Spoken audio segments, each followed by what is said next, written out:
Dan si ibu tirinya tuh gak cuma mau fitnahnya doang, dia tuh pokoknya anaknya mati dah itu.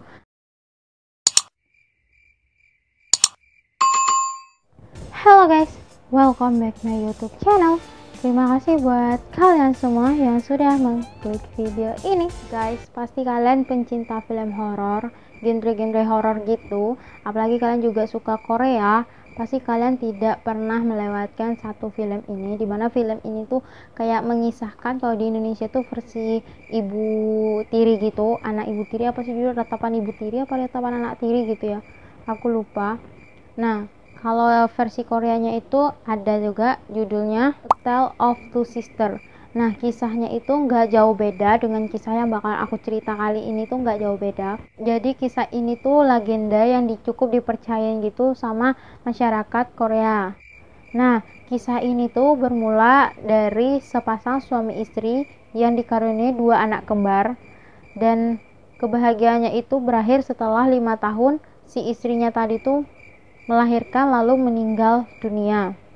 Dua anaknya tadi dikasih nama, yang pertama itu Janghwa dan yang kedua itu Hongreon. Dan tak lama kemudian ayahnya itu mungkin ngerasa kalau misalkan dia ngerawat dua anak yang masih umur 5 tahun itu nggak sanggup. Akhirnya ayahnya tadi tuh menikah lagi dengan seseorang dan menjadi ibu tiri dari kakak beradik ini. Setelah beberapa lama kemudian atau berapa tahun kemudian gitu, si istrinya tadi, ibu tirinya tadi itu melahirkan 3 orang anak laki-laki. Dan setelah dia udah melahirkan 3 orang anak laki-laki tadi tuh, dia mulai kejam kepada kakak beradik ini nih, dan hal itu pun terus terjadi bertahun-tahun tanpa sepengetahuan ayah mereka. Saat kakak beradik tadi itu udah mulai beranjak dewasa dan ayahnya itu pingin menikahi salah satu putrinya yaitu si Janghwa, dan si ayahnya tadi itu meminta tolong kepada ibu tirinya buat melakukan persiapan pernikahannya si Janghwa. Tapi siapa sih yang mau? Dari awal aja ibu tirinya tuh udah kejam banget, udah ya pokoknya tuh dia tuh nggak suka, dan akhirnya ibu tirinya tentu aja tidak mau buat membantu si Janghwa atau Hongreon untuk melakukan persiapan pernikahannya si Janghwa. Maka dari itu ibu tirinya tadi nggak segan-segan berpikir buat melakukan hal-hal jahat yang dimana itu tuh membahayakan kakak beradik ini. Ibu tirinya kejam banget lah pokoknya. Terus si ibu tirinya itu menyuruh anak sulungnya, kan dia melahirkan 3 anak, dan anak sulungnya itu disuruh buat meletakkan tikus besar yang sudah dikulitin dan berlumur darah di tempat tidurnya si Janghwa tadi.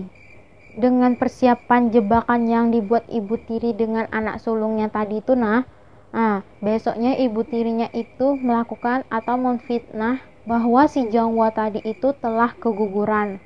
Karena orang tuh ngelihat kalau misalkan tempat tidurnya si Janghwa tadi itu udah berlumuran darah dengan sesosok makhluk yang mati. Itu tuh makhluk yang mati itu kan udah dikulitin dari tikus besar mati itu, terus dikulitin dan masih berlumuran darah. Itu tuh kayak janin yang keluar gitu, janin yang belum kebentuk, pokoknya tuh mirip kayak gitu. Dan itu disangka janin sama sang ayah si Janghwa tadi. Ya mungkin terlanjur cinta atau apa, mungkin kan bapaknya percaya aja omongan mamanya. Terus si Janghwa tadi tuh kayak sedih, berat hati atau nangis, udah ya nggak percaya atau apa pula ya kan. Terus dia lari tuh ke danau, dan si ibu tirinya tuh gak cuma mau fitnahnya doang, dia tuh pokoknya anaknya mati udah itu.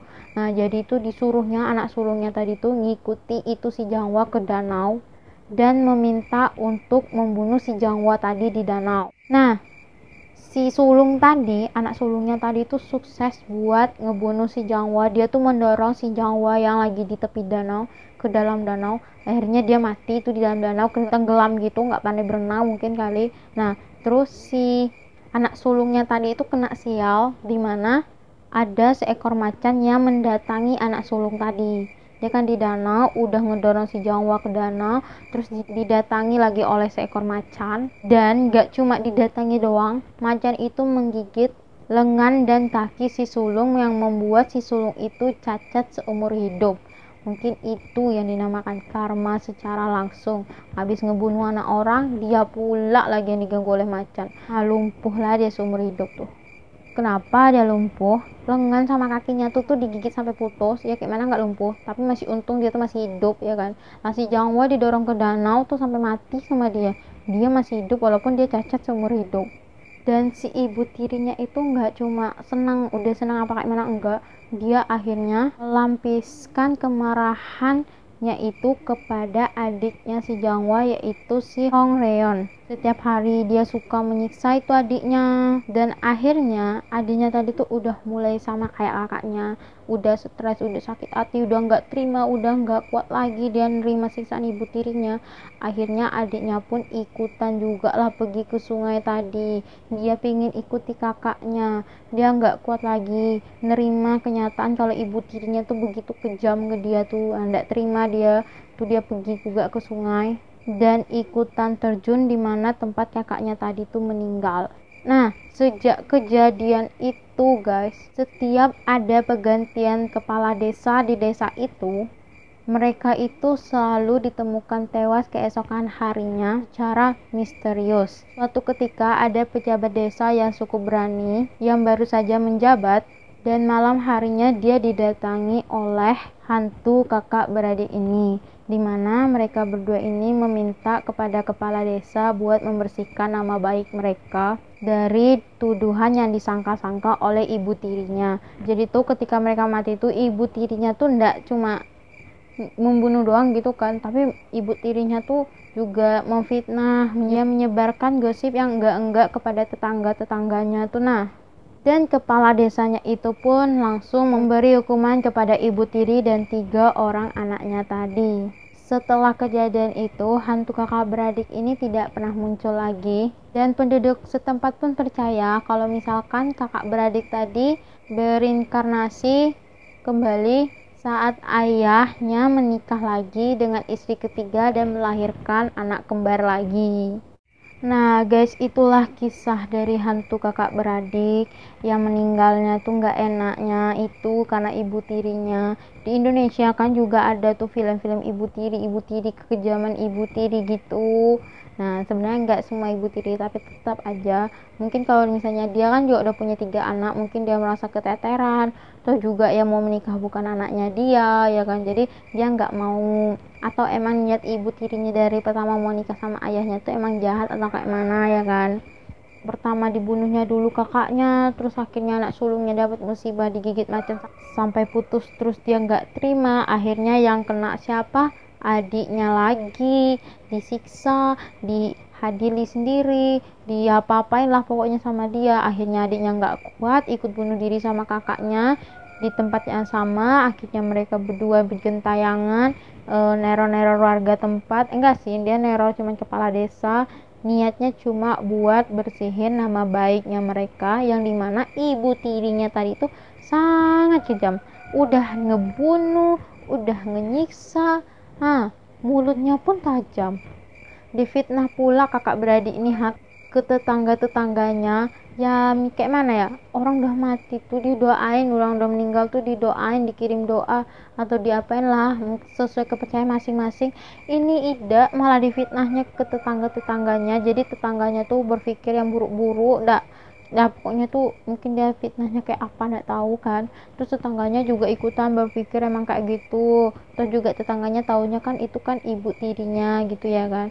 Nah sudah tuh, siapa yang kena hukuman tetap mereka lagi. Makanya itu kalau bertindak itu berpikir sesuatu yang kalian lakukan itu ada balasannya. Entah itu karma langsung kayak anak sulungnya tadi yang langsung digigiti macan setelah ngebunuh kakaknya tadi, atau hukuman yang dia dapat dari kepala desa baru yang dimana mereka harus diberi hukuman. Ya emang harus sih, karena kan itu perbuatannya nggak baik banget. Kenapa mentang-mentang itu anak tirinya dia nggak mau ngapa-apa terus akhirnya dibunuh? Nggak gitu juga ceritanya gitu kan. Nah gara cerita kayak gini tuh membuat anak-anak tuh nggak mau juga punya ibu tiri atau bapak tiri gitu kan. Untung-untung dia dapat yang baik, yang benar-benar pengertian, yang benar-benar sayang tulus gitu kan. Kalau enggak kayak mana ya kan. Nah guys, itulah kisah hantu kakak beradik yang cukup terkenal di Korea Selatan sana. Ya, itu kan kejadian pada zaman dahulu dan itu masih dipercaya oleh masyarakat setempat. Kalau misalkan kalian pengen nengok kisahnya kayak gini secara film, itu kan bisa nonton film ini, dan itu filmnya bagus itu karena kisahnya hampir mirip gitu. Kalau di Indonesia kan kalian tahu sendiri ada yang Ratapan Ibu Tiri, aku lupa judulnya tuh. Pokoknya tuh ada, itu film lama, aku dulu nonton sama temen aku, sedih kali. Kepalanya ini ya dibentuk ininya ke dinding, cuman ada otak ibu tirinya tuh. Nah guys, sabar. Yaudah, itu saja video aku kali ini. Kalau kalian suka silahkan kalian like dan subscribe channel aku. Dan terima kasih buat kalian yang tetap stay tune ke video aku, tetap nonton video aku. Dan buat kalian yang baru subscribe channel aku, jangan lupa kalian tonton video aku yang sebelumnya, dan jangan lupa aktifin lonceng notifikasinya. Oke guys, goodbye.